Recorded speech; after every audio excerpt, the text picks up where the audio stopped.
ஓம் கந்தா போற்றி, கடம்பா போற்றி, கதிர்வேலா போற்றி, ஆறுபடை வீடு கொண்ட முருகா போற்றி. என் செல்ல பிள்ளையே, இன்று உனக்கு கிடைக்கப் போகும் திடீர் அதிர்ஷ்டத்தை மகிழ்ச்சியில் கொள். இது இந்த முருகப் பெருமானின் அருள்வாக்கு.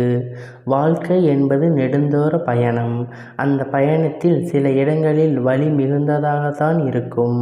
அந்த நேரம் மனதை தளரவிடக்கூடாது. நிச்சயம் அவை உன்னை பலவீனமாக்கும் என்று மட்டும் கருதிவிடாதே. என்னை பக்குவம் அடையவும் சில விஷயங்கள் புரிய வைக்கவும் தான் இந்த மாதிரியான நிகழ்வுகள் உன் வாழ்க்கையில் நடக்கிறது. அதற்கு பிறகு உனக்கான நல்ல செய்தி உன்னை தேடி வரும்.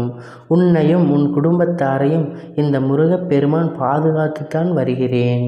இதோ உனக்கான புதிய நேரம், புதிய நாள் என அனைத்தும் நல்லதே நடக்கிறது. இனி நீ நன்றாக இருப்பாய். நல்ல காலம், நலமாக வாழ்வும் உனக்காக நிச்சயம் உண்டு. நிச்சயமாக. ஏனென்றால் பிறருக்கு உதவி செய்யும் வாய்ப்பை நான் உனக்கு கொடுத்ததற்காக கண்ணியமாகவும் அதை கட்டுப்பாடோடவும் செய்து கொண்டு வருகிறாய். அதை தைரியமாக இரு. கவலையை விடு. நான் உனக்கு பாதுகாவலனாகத்தான் இருப்பேன். மேலும் வேறு எதுவும் துணையில்லை. முருகா என்று சொல்ல உன்னிடம்தான் இருக்கிறேன். பொறுமையும் பக்தியும் ஒருபோதும் கைவிடாதே. எதுவும் உனக்கு கிடைக்காமல் போகாது. அதே நேரத்தில் இது நடக்குமா நடக்காதா என நீயாக கேள்வி எழுப்பி யோசிக்க தேவையே இல்லை. உனக்கான தக்க தருணத்தில் உன் முருகப் பெருமான் உனக்கு தருவேன். உன் வாழ்வில் நன்றாக இருப்பாய். தினமும் என் நாமத்தை சொல்லிக்கொண்டே இரு. என் கந்தசஷ்டி கவசத்தை கேள். உனக்கான அனைத்தும் நல்லதாகவே நடக்கும். முருகா போற்றி, கந்தா போற்றி, கடம்பா போற்றி, கதிர்வேலா போற்றி என மனதார நினைக்கும் என் செல்ல பிள்ளையே, நான் கெடுதல் நினைப்பேனா? நிச்சயமாக இல்லை. உன்னை நம்ப வைத்து ஏமாற்ற எனக்கு தைரியம் இல்லை. உன் நிலைமையை நான் சிறப்பாக மாற்றப் போகிறேன். உனக்கு இதோ ஒவ்வொரு நொடியும் உனக்கு உதவி செய்து கொண்டுதான் இருக்கிறேன்.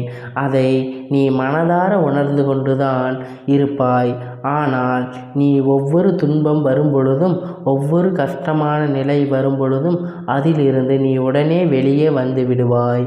அந்த கஷ்டத்தில் இருந்து அதற்கான உன் பின்னே நான் நின்று கொண்டுதான் இருப்பேன். நிவர்த்தி செய்து கொண்டுதான் இருக்கிறேன். அதை நீ உணர்ந்திருப்பாய் அல்லவா?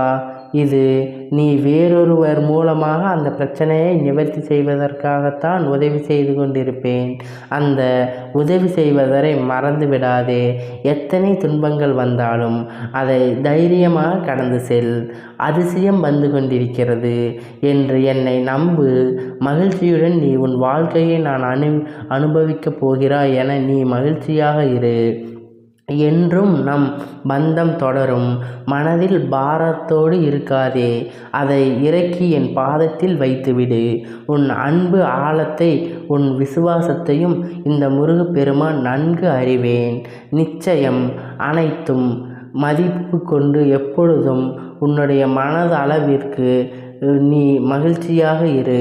நீ சந்தோஷமாக வாழப்போகிறாய். என் செல்ல பிள்ளையே, உன்னை ஆட்டி படைத்த பிரச்சனைக்கு முடிவு கிடைத்திருக்கிறது. அமைதியாக இரு. நல்ல எதிர்காலம் உனக்கு உண்டு. எது நடந்தாலும் நான் துணையாக இருக்கிறேன். வாழ வேண்டும் என்று முடிவு செய். நிச்சயம் உனக்காக நல்லதே மட்டுமே நடக்கப் போகிறது என்று நம்பி இரு. நீ விரும்பிய வாழ்க்கை என்றும் உன் கையில் நிச்சயமாக கிடைக்கும். அதை பக்குவமாக வைத்து அதை தக்க வைத்து கொள். அதை வைத்து வாழ கற்றுக்கொள். நீ வாழ்க்கையில் சீக்கிரமாக முன்னேறி விடுவாய். சில நேரங்களில் இந்த முருகப்பெருமானை நீ அழுது புலம்பி என்ன கேட்கிறாய் தெரியுமா? இன்றும் எத்தனை கஷ்டங்கள், ஏன் இந்த வாழ்க்கை வரப்போகிறது என்று. வாழ்க்கை என்றால் கஷ்டம் வரும் போகும். ஆனால் என்னுடைய வாழ்க்கை கஷ்டமாகத்தான் இருக்கிறது என்று நீ அழுது புலம்புகிறாய். இந்த முருகப்பெருமானிடம் வந்து முறையிட்டு கொண்டிருக்கிறாய். கவலைப்படாதே. உனக்கான நேரம் இப்பொழுது வந்து கொண்டிருக்கிறது. உன் வாழ்க்கையில் உனக்கான இதுவரை நீ கண்டிராத பல வாழ்க்கை நீள வாழப்போகிறாய். உன் கண்களில் ஆனந்த கண்ணீர் வரும் அளவிற்கு இந்த முருகப்பெருமான் மாற்றி காட்டுவேன். பார், உனக்கான ஆனந்தங்கள் நிறைந்திருக்கும். உனக்கான வாழ்க்கையை நான் தருவேன். ஆனால் உன் மனம் தள்ளாடி கொண்டிருக்கிறது. கடிவாளம் இல்லாமல் ஓடிக்கொண்டிருக்கிறாய். என்றாவது ஒரு நாள் விடியும் என்று காத்திருக்கிறாய். துடித்து வரும் துயரங்களிலிருந்தும் கடினமான சூழ்நிலையிலிருந்தும் தவித்து கொண்டிருக்கிறாய். மாற்றங்கள் நடக்காதா போகிறதா? இனி வரும் காலங்களில் உன்னை பாராட்டி பெருமைப்படுத்துவார்கள். நீ விரும்பிய வாழ்க்கை வாழப்போகிறாய். உனக்காக நிம்மதியான வாழ்க்கை வரப்போகிறது. உன் எதிர்காலத்தில் எப்படி வாழ வேண்டும் என்று எழுதி வைத்துக்கொள். சாதாரணமாக என்னை நினைத்து விடாதே. அனைத்தும் அறிந்தவன் நான். மற்றவர்கள் மத்தியில் நீயும் சிறந்து வாழப்போகிறாய். கலங்காதே, வருத்தப்படாதே, தைரியமாக இரு. உன் முருகப்பெருமான் நான் இருக்கிறேன். இதை உன் செவியில் கேட்டுவிட்டாய் அல்லவா? நீ மகிழ்ச்சியாக இரு, ஆனந்தமாக இரு, சந்தோஷமாக இரு. இன்று உனக்கு கிடைக்கப் போகும் திடீர் அதிர்ஷ்டம் அதுதான் நான் சொன்னதெல்லாம் கேட்டுவிட்டாய் அல்லவா? எப்படிப்பட்ட சூழலிலும் தள்ளப்பட்டாலும் சிறிது காலம் இரு என் செல்ல பிள்ளையே.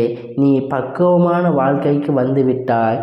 நீ கலங்காமல் தைரியமாக இருக்கிறாய். அதை பார்க்கும் பொழுது உன் குடும்பத்தாருக்கு இந்த முருகப்பெருமானுக்கும் மகிழ்ச்சியாக இருக்கிறது. நீ மகிழ்ச்சியாக இருந்தால் உன்னை சுற்றி இருப்பவர்கள், உன் குடும்பத்தார்களும், உன் குற்றங்களும் அவர்கள் மகிழ்ச்சியாகவும் ஆனந்தமாகவும் இருப்பார்கள்.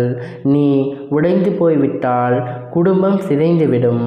நான் இருக்கும் இடம் வரை எந்த ஒரு குறையும் இல்லாமல் இருக்க ஏற்பாடு செய்வேன். நிச்சயமாக இந்த முருகப்பெருமான் உனக்கு உதவி செய்வேன். வேலுண்டு வினையில்லை என்று சொல்வார்கள். என் நாமத்தை நீ தினமும் காலையில் எழுந்தவுடன் முருகா முருகா என்று சொல்கிறாய். நிச்சயமாக இந்த முருகப்பெருமான் யாராவது ஒரு குழந்தை ரூபத்தில் ஏதாவது உனக்காக நான் காட்சி தருவேன். ஆம், நீ என்னை நினைத்த பட்சத்தில் நிச்சயம் அனைத்தும் கிடைக்கும், அனைத்தும் நடக்கும். நீ செல்வ செழிப்போடு ஆரோக்கியமாகவும் இருப்பாய். இது இந்த முருகப்பெருமானின் அறிவுரையை கேட்டு தெரிந்து கொண்டு நல்ல பயன்களை அடைந்து நீ வாழ்க்கையில் முன்னேறுவாய். நிச்சயம் வெற்றி உண்டு. ஆம், எந்த நேரத்திலும் உனக்கான அனைத்தும் நல்லதாகத்தான் நடக்கும். நிச்சயம் நடக்கும். இது முருகப்பெருமானின் அருள்வாக்கு.